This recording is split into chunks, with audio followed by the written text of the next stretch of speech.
How dare he gaslight Tempest? You know what? After finishing this book, I still don't know what the point is.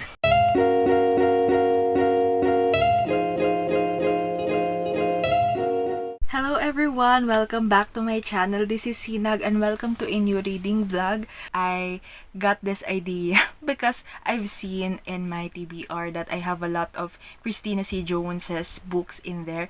I'm kind of confident right now because I like Christina C. Jones's writing style, and her books are very easy to read in a way that I can read it in just one sitting. So I'm not worried too much that this will take too long for me. But first, I just wanted to talk about the book that I finished recently and which prompted me to do this reading vlog. It is the first book in the Wright Brothers series, which is Getting Schooled.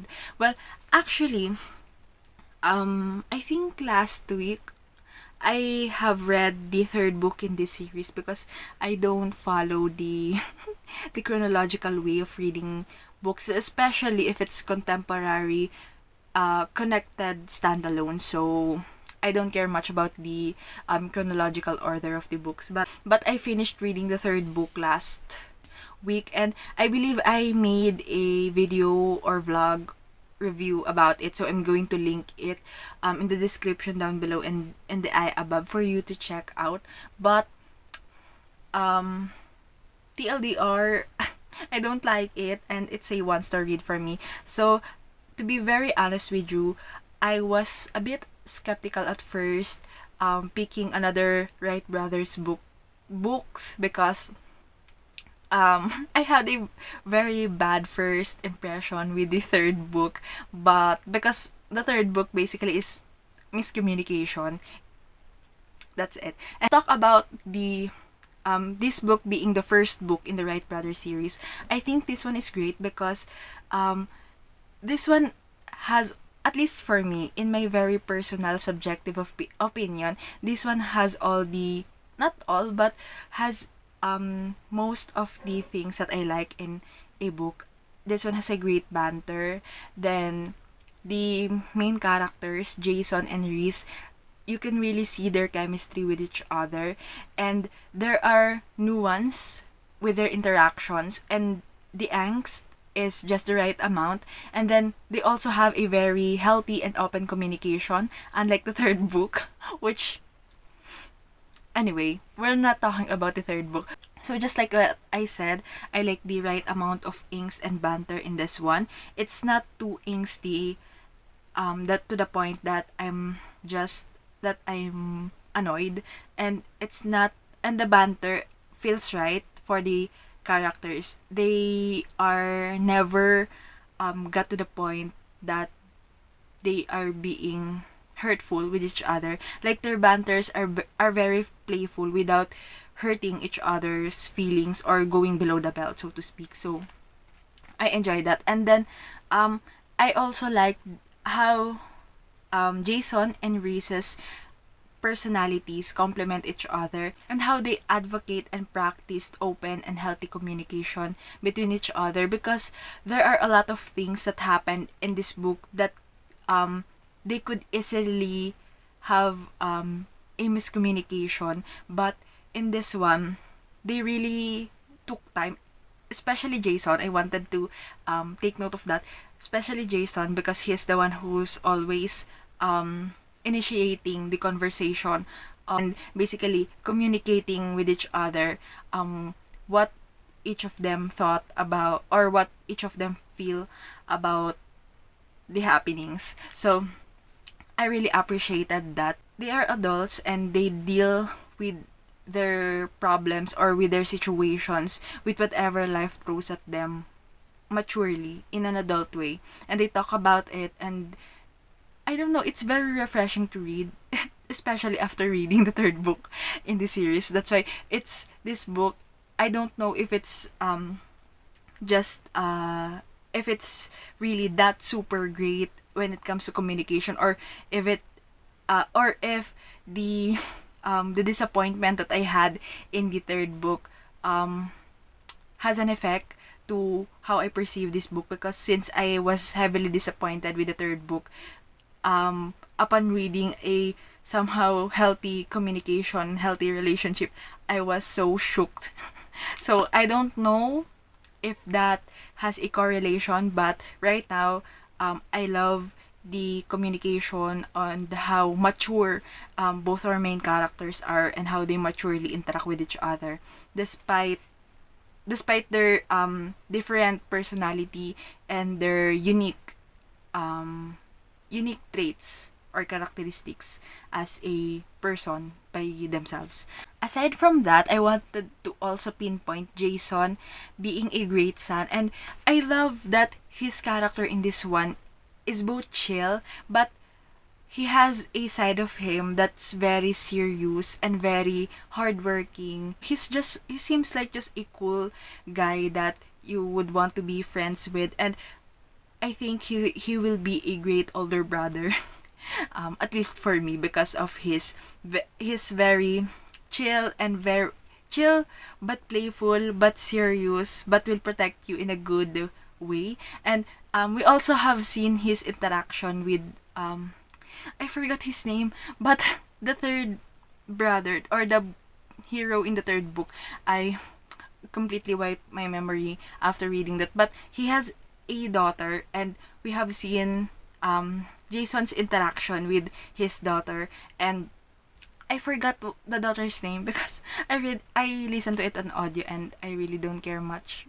But and I'm bad with names. But anyway, their interaction, his the way he treated his niece, it's very cute and adorable. Like, he's cooking a spaghetti for her. Last thing that I wanted to talk about is the side plot in this book, because this one has a very cute and adorable and just wholesome side plot. So basically, their parents, so Jason's father and then Reese's mother, actually met each other online, and they actually started dating in this book. So they are very cute, they are adorable. I give this book 4 stars, and I actually recommend it.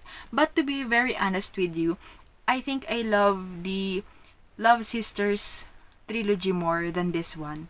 Though I still yet to read the second book, but so far I'm leaning towards the Love Sisters. But from what I can remember, or I think I've watched a video, I don't know from whom, I think it's in the Black Prose Club's channel or one of their live shows, that the Love Sisters and the Wright brothers trilogies are connected somehow, and I don't know where or how, but we'll see.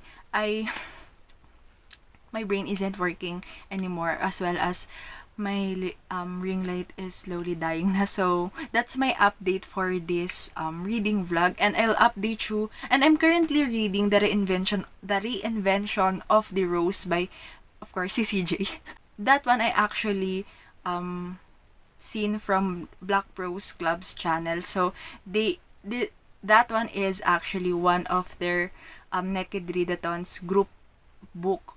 I don't know what year, if it's last year or last year, but I love their discussions about it. So, and I was intrigued, so I picked this up after watching their live about it. So I'm going to link also their channel and that live down below, so that you can go check it out. But what I realized is that I would most likely read a romance when everything was spoiled to me. Like, because technically, there's nothing much to be spoiled when it comes to romance, because obviously the ending will be either a happily ever after or a happy for now situation.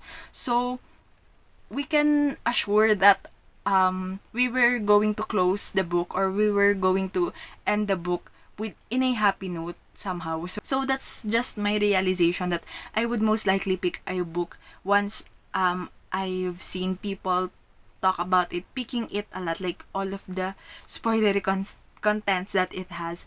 And I also wanted to read Steve, actually. Steve by Stephanie Nicole Norris, but it is I'm actually currently reading that, but it will be featured in another reading vlog. So if that one was up, then I'm going to link it down below, and as well as the live show of the Black Prose Club channel, talking about Steve, because this is also one of the group books in the Naked Readathon. So I'm going to link it down below as well, so that you can watch it and go support them. Hello everyone! So I just finished two Christina C. Jones books. Well, actually, I finished the first one last night, while the second one I just recently finished. I think 10 minutes before setting up this one. So anyway, let's just go straight to it. So the book that I finished last night is The Reinvention of the Rose. So in this one, I have 4 talking points that I wanted to share with you. So the first one, let's talk about Tempest.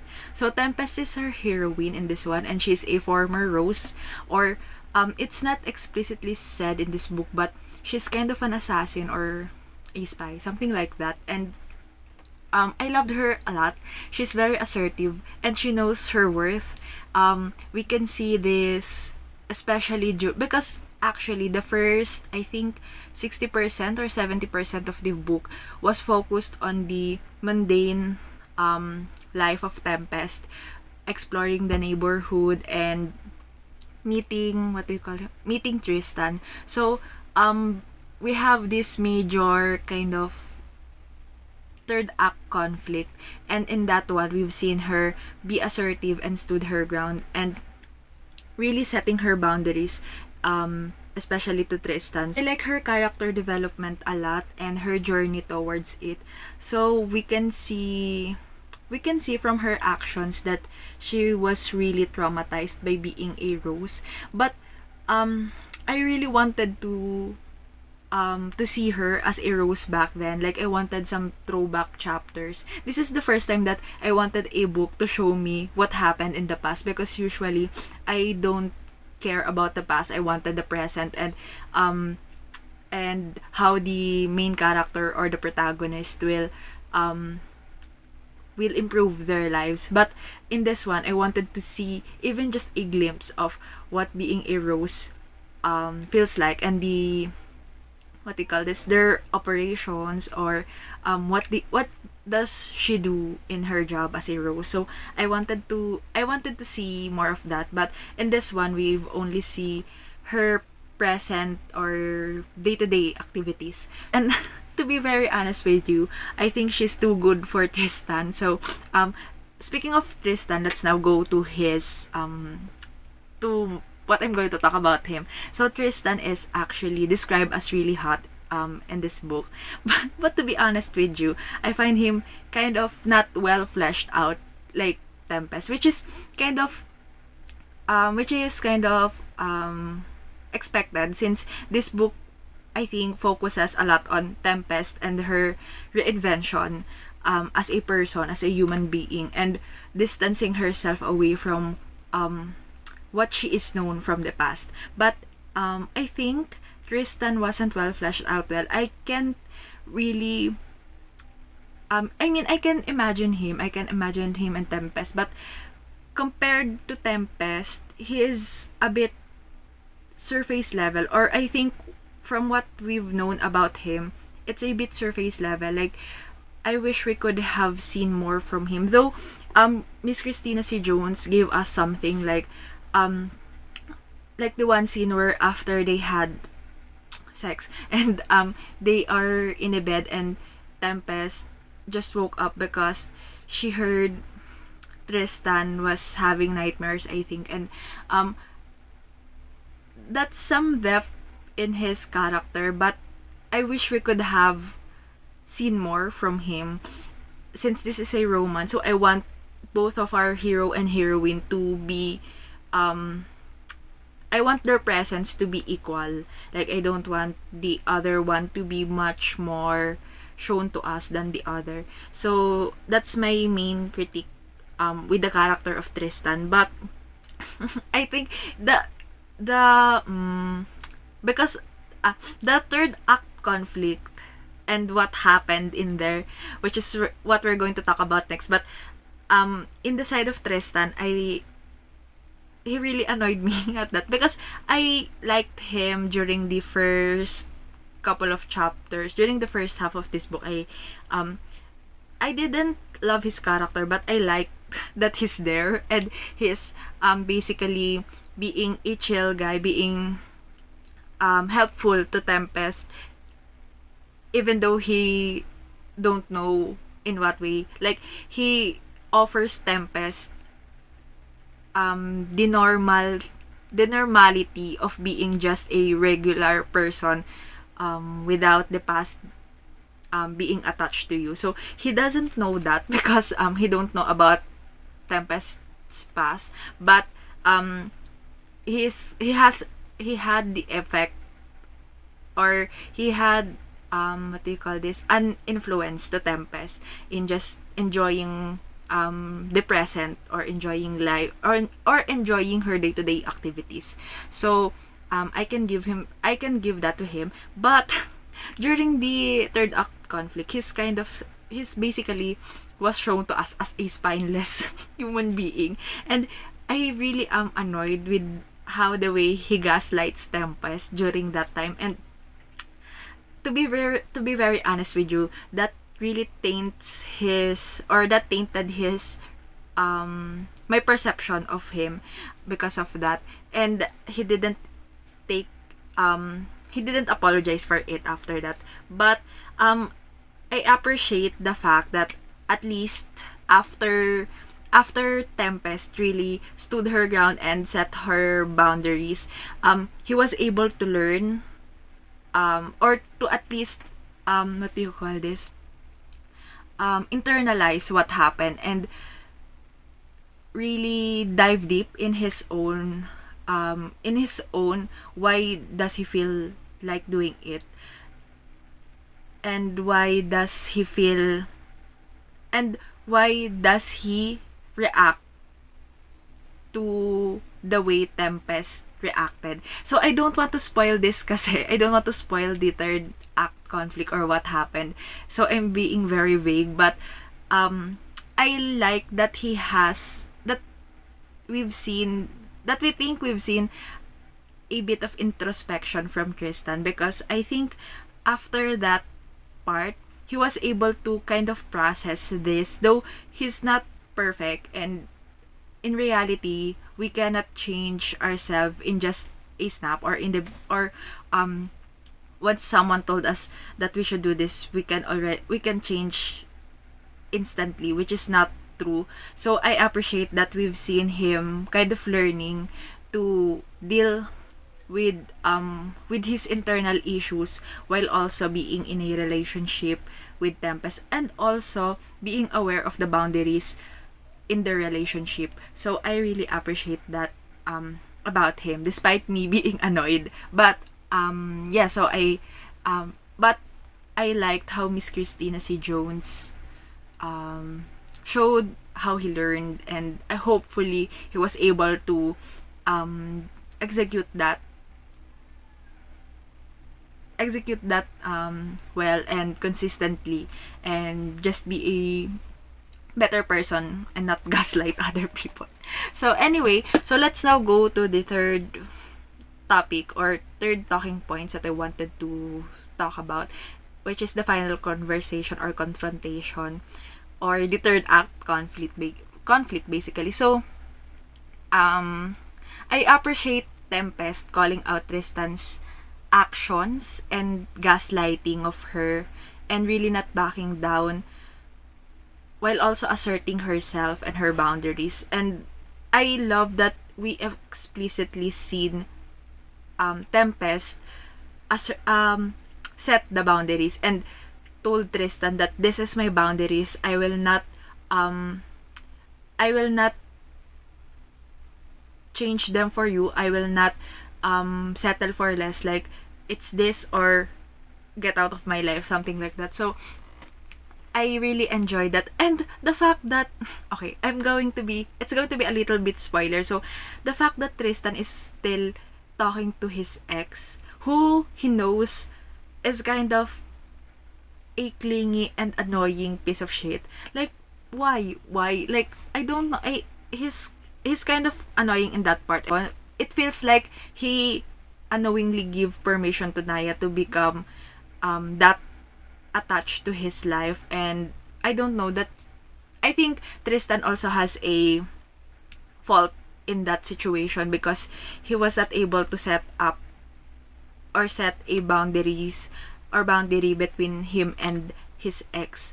And he tolerates, yes, he tolerates what she does to his current partners or girlfriend, something like that. So I he's kind of annoying in that way. And then how dare he gaslight Tempest because of that. Anyway, but let's now go to the last thing that I wanted to talk about, which is the concept of the garden, the rose, and the thorns. So this one is very interesting and intriguing for me, because the garden was said the garden was kind of a cool concept in terms of how they talk about the missions that they're doing, but also it's kind of a bit scary as well, because we can see from Tempest and also her friends that are former roses just like her, who are we've seen traumatized and needed a lot of therapy and all of that because of what they've experienced being in the garden or being a rose in the garden. So I find the garden very intriguing to read and a very intriguing concept. So I wish Miss Christina C. Jones will write a book about the gardens, or at least what happened back then, or anyway, just about the garden and the roses and the thorns. So the thorns, we have also seen them because her neighbor Kim is actually a thorn. So I think that's a distinction between the male and the female in the garden. So I think that's the difference between them. But I think both of them, roses and thorns, are spies or assassin. We actually didn't have the answer as to what is being a rose or thorns really are, like what are their job description, because it was not explicitly said on page, so we actually don't know. But that's the thing, that's they're kind of an assassin. So that's it. So I actually gave this book 4 stars, and I highly recommend it because of that. If you like this book, then I highly suggest you read it, because it's really fun knowing the garden and seeing Tempest reinvents herself and finding who she is without attaching her present self to the past or her past self. So I really enjoyed that, and that I highly recommend.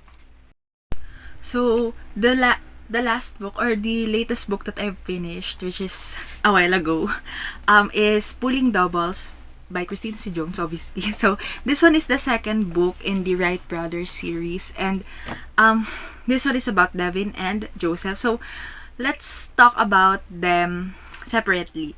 So Devin is actually a nurse practitioner, and I love that she is very assertive, and she does not let anybody gaslights her, because we have seen her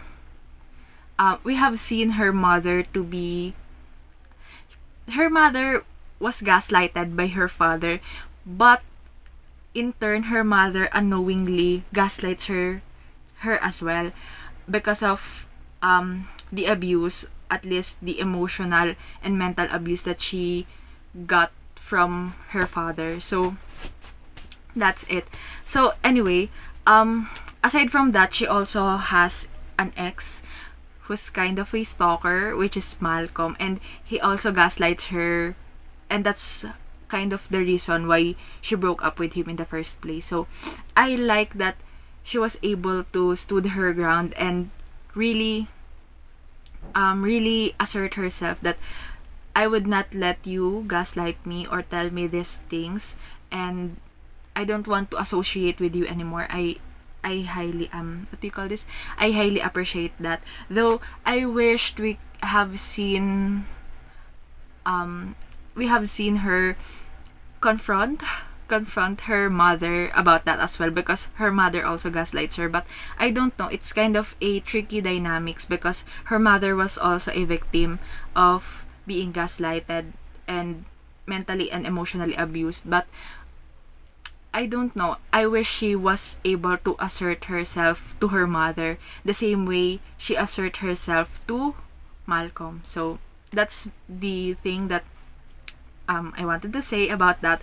And then aside from that, her assertiveness in general, because she was able to stood her ground among her colleagues, because in this one, because she's a nurse practitioner, the doctors was looking down on her or belittling her, or sometimes other other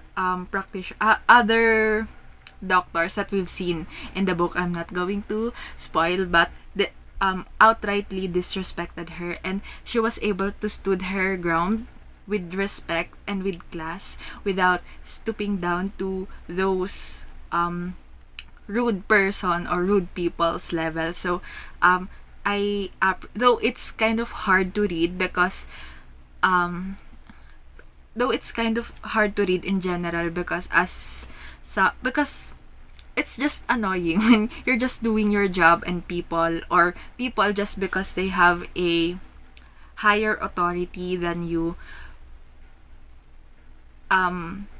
make it as an excuse to disrespect you and belittle you. So it's hard to read, but I appreciate how she handled that situations, and how she basically just ended the conversation with class. And yeah, so I enjoyed that. So aside from that, despite that, because in general I like her as our heroine, but there's one thing that annoyed me in this one, which is when she withheld the information that Malcolm, her ex-boyfriend, was stalking her and basically harassing her, and she withheld that information from her brother Eric. And I don't know if it's just me as a person, but if I were in that situation, as much as I want all people to be on my side as much as possible, like I want, especially the people that I love or the people that I trusted a lot, I want them to know what was happening about me, so that I have someone to reach out to whenever I don't feel safe, because that's what Malcolm is doing to her. He's making her feel unsafe and uncomfortable with the environment she's in.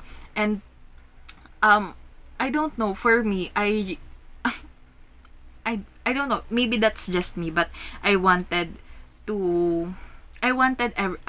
if I were in her situation, I would want everyone to know what's happening to me 24/7. And whenever I'm scared or I'm afraid, I know that there are these people that I can go to for comfort and for protection, because in reality we cannot be by ourselves always.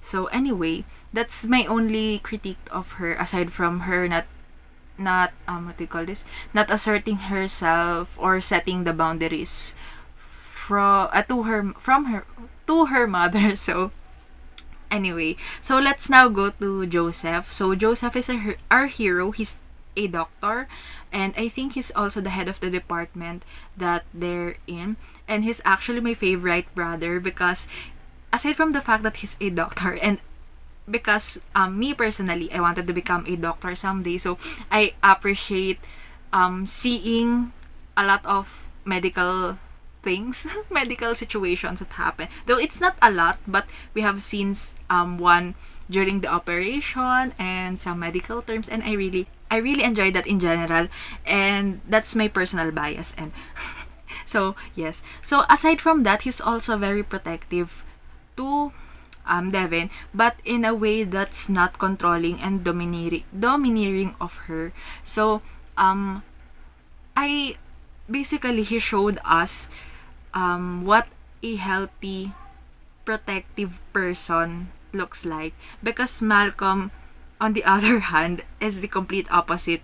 Wherein he was very protective of her to the point that he's very controlling and dominating of her, and basically always nitpicking Devin's decisions or Devin's looks and other things, while Joseph on the other hand was the one who's protective in general, but also lets Devin to grow by herself and to do whatever she wants to do with her life without offering his opinion or preference on, for example, her nail polish or something like that. So I like that, and I like also that he's very sweet of her whenever they're together, because he was known as kind of an asshole doctor to her, because this one kind of started with a hate to love thing, because Devin thought that that Joseph hates her because he's kind of sometimes rude, but it's his way of showing to her that he's kind of have a crush on her. But though I don't like that part of him not just telling her outright what he's feeling, but I don't know. I'm a sucker for kind of a stoic hero on the outside and scary hero, or has a scary aura, but on the inside, when you get to know him and when he's in love with you, he was very soft and very sweet, basically a cinnamon roll hero, something like that. So I really enjoy that. But yeah, so this one has a tropes of medical romance. So it is between Joseph, who's a doctor, and Devin, who's a nurse practitioner, and it's also and it also is a black love or black romance. So it involves our main characters, our hero and heroine, who are both black identifying individuals, and then it has hate to love and fuck buddy and surprise baby. So that's a spoiler, but I don't know. I think we should expect that, or at least somehow expect that in a romance novel, at even just a bit, because it's a romance. Anyway, though being a romance does not mean that having a baby constitutes a romance, but I like that in my romance. So yeah, so that's another preference of mine. So I gave this actually 5 stars. Oh, wait, I still have one talking points pa pala, which is the book in general. So this one is very fast to read, and I actually listened to this on audio in 2.3 speed. So I was able to finish it, I think, in 2 hours or less. So I enjoyed it a lot, and this is my favorite book in the series as well. As so it's really fun for me because Joseph is my favorite Wright brother, but this book is also my favorite book in the Wright brothers series. So I enjoyed that, and I also highly recommend this book. So for me, the ranking for this books are, this is the first, Pulling Doubles, and the second one is the first book which is Getting Schooled, and then the last one is the I forgot it, Bending the Rules. So yeah, so that's it. But for me in general, this is the one that I most highly recommended, and aside from the Love Sisters trilogy. So, and I am going to read at least one more from Miss Christina C. Jones. Hello. So please excuse my face right now and my state because it's so hot in here. And I just finished filming the wrap up for the Corsair Brothers reading vlog. So yes. Anyway, I just wanted to wrap this all up again. This video. So this one, I must say that the last book that I read is definitely, I don't know if it's if it's right to end this way, but okay. So the last book that I read for this reading vlog is The Point of It All by Christina, obviously by Christina C. Jones. And this is actually the second book in the Sweet Valley series. And you know what? After finishing this book, I still don't know what the point is. Let's now talk about it. Because, okay, I gave it 1 stars. And so, let's now go to the review as to why this book genuinely disappoints me. Why this book infuriates me. Not well, actually, not the entire book, but, well, let's talk about it. I'm not going to mention the premise here because I'm assuming that you just read the, what do you call this?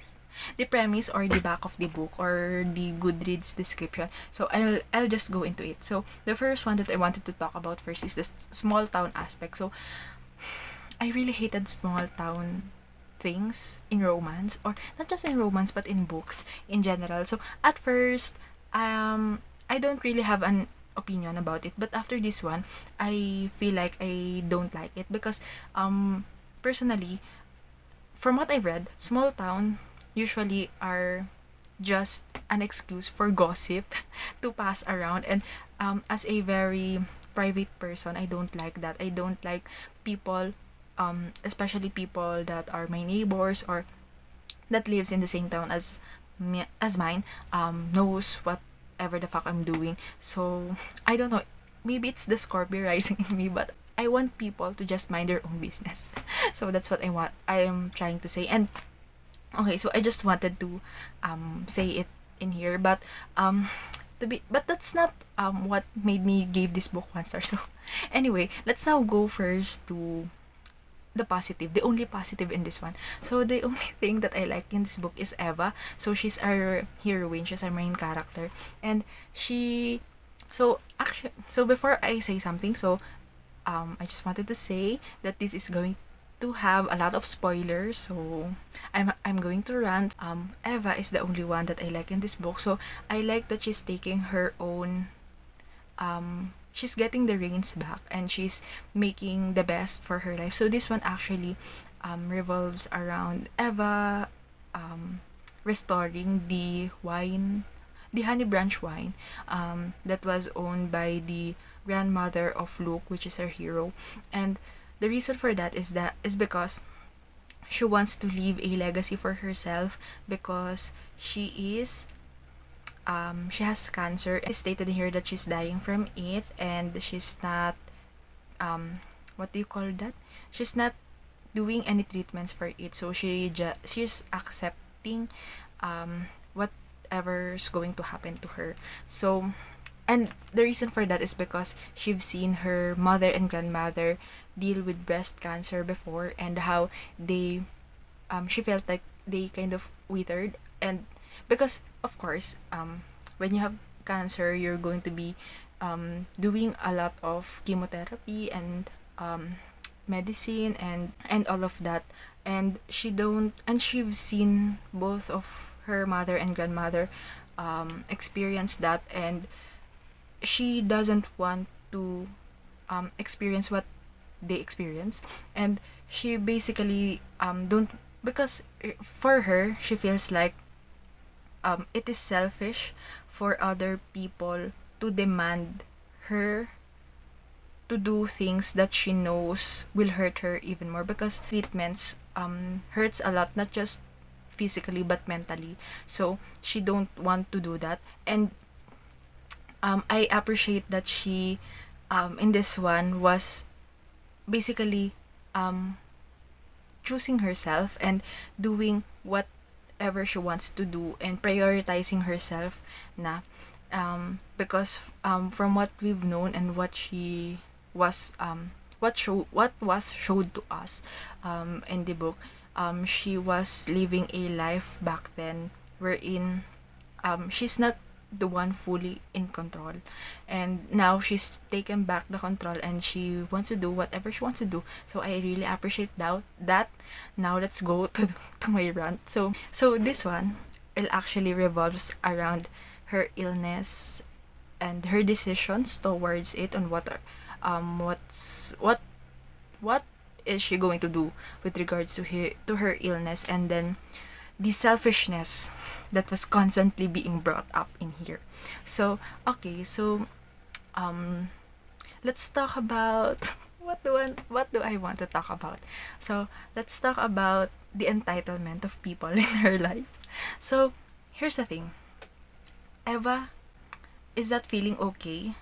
She just recently, well, not recently, but she is holding the information about her cancer within herself and not telling anyone, because she knows that the person or the people around her will not let her do whatever she wanted to do. So because she don't want to get treatment, people will be mad at her and will not respect her decision. And so in that what do you call this?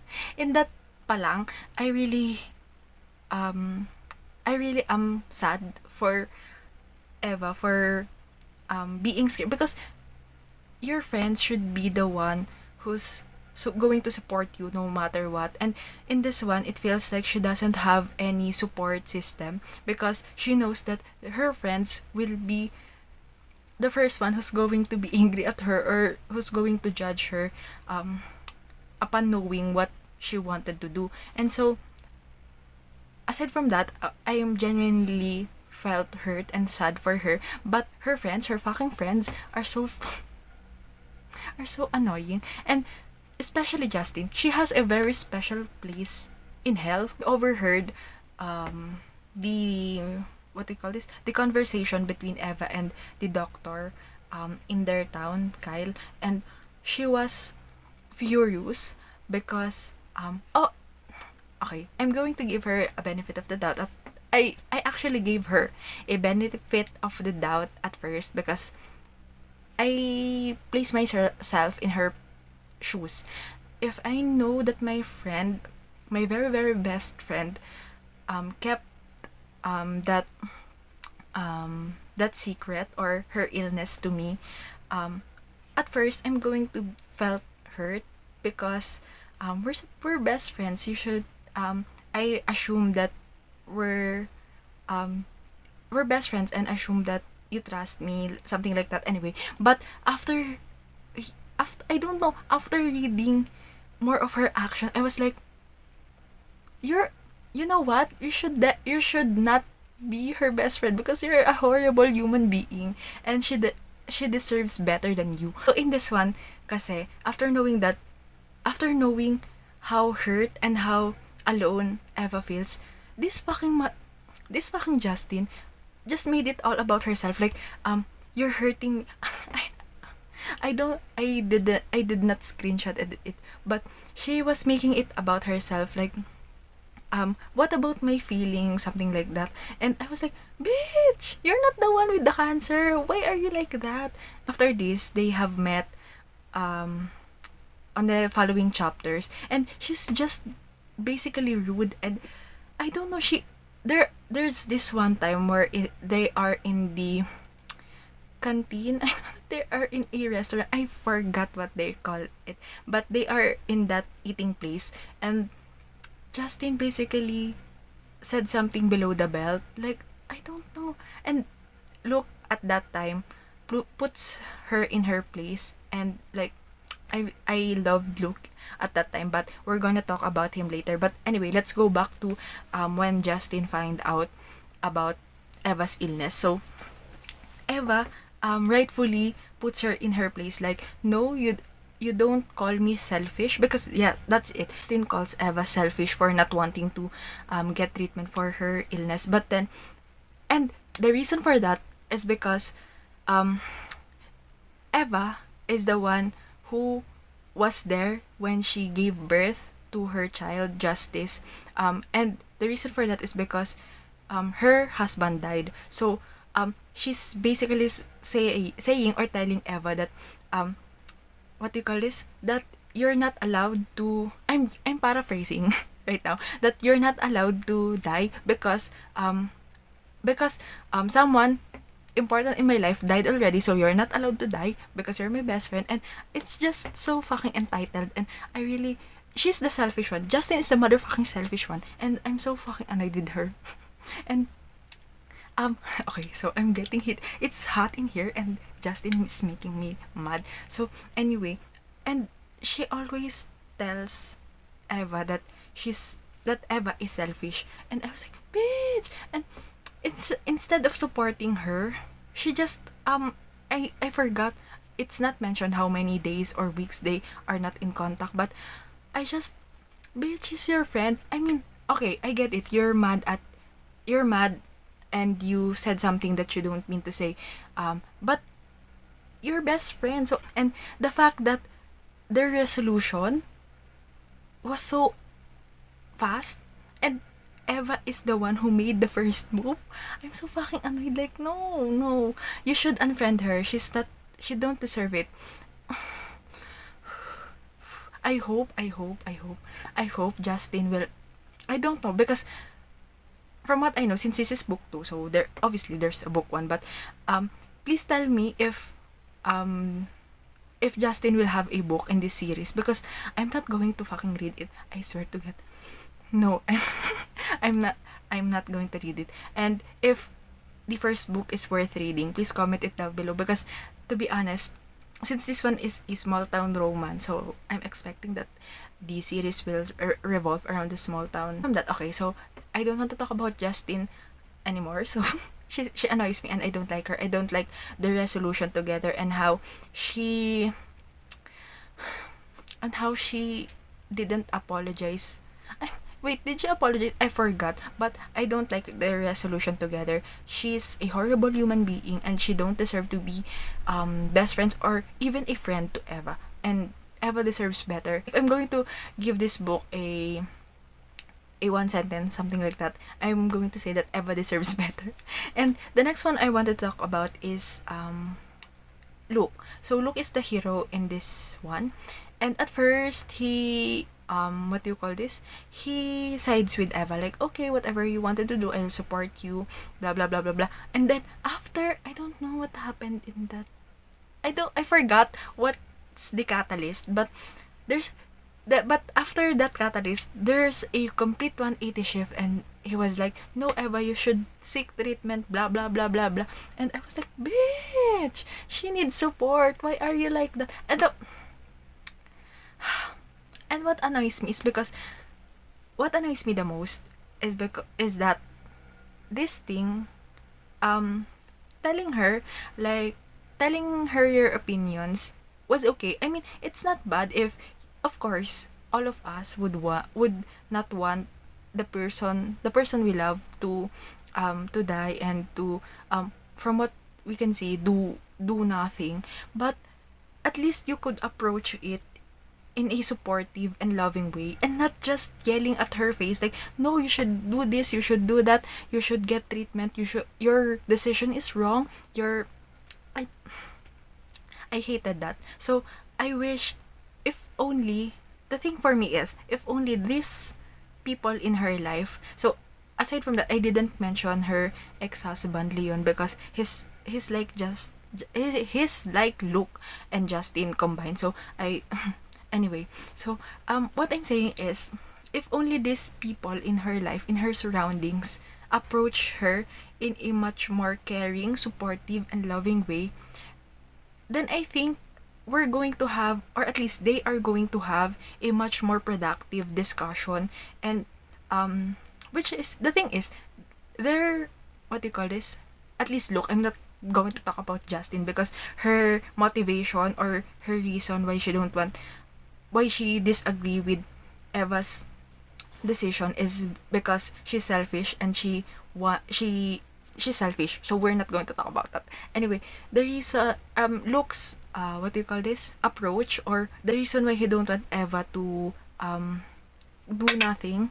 I think it's really warranted, because if you really love someone, you would want to spend a lot of time with them, and all of that, blah blah blah.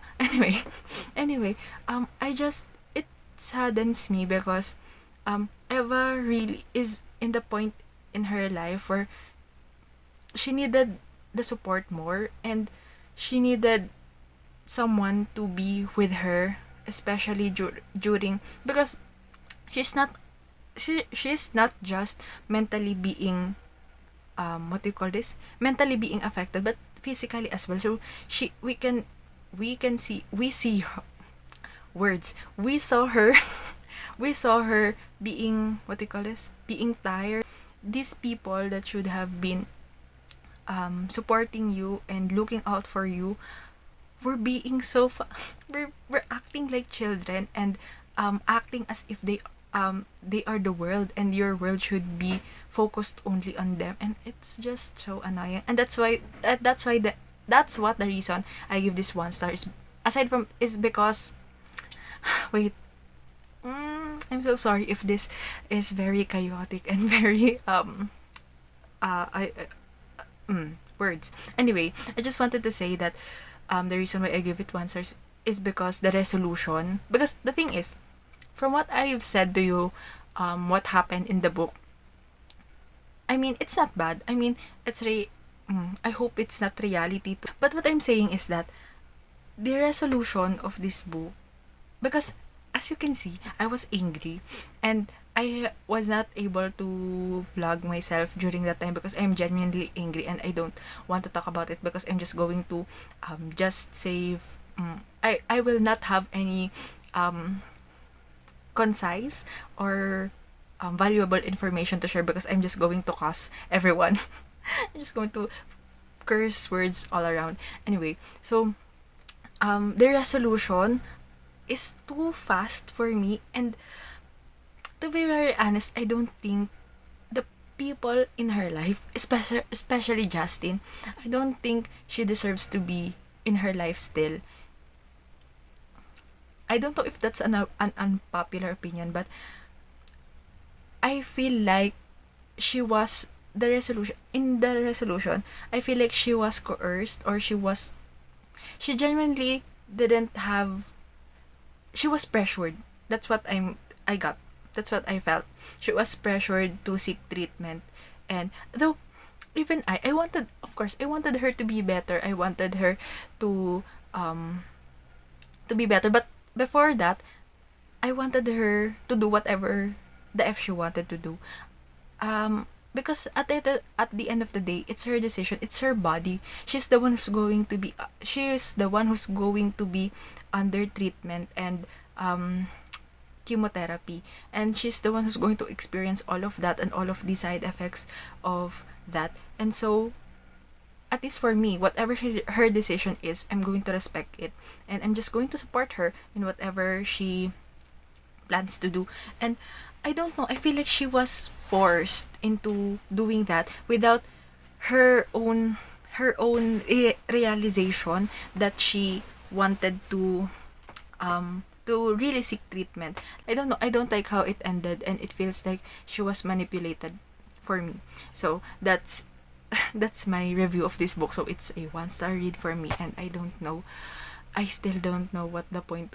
So sad to end it to end this one with a 1-star read. Wrap this all up, I'm still happy that I have read Christina C. Jones's book. I have finished the Wright brothers book, so that's fun because yay. And then I have started reading the Reinvention of the Rose, of the Roses and Thorns series. So I just realized that it's a series, or it's a trilogy, and I'm happy for that. And we get to see what they call this Sugar Valley. But to be honest with you right now, if the first book, or if Christina C. Jones will write a story about Justin, I'm not going to read it. You can't make me, because that's a 0-star already for me. That's all for me. Thank you so much for watching this video, and I hope you enjoyed this. I'm sorry for the rant. I'm sorry for ending this one with a rant, but thank you for watching through this. If you like this video, don't forget to like or click the like button down below, and to subscribe as well if you're genuinely interested in me and my future uploads. So don't forget to click the bell button as well. So that's all for me for this video. So see you on my next video. Bye bye.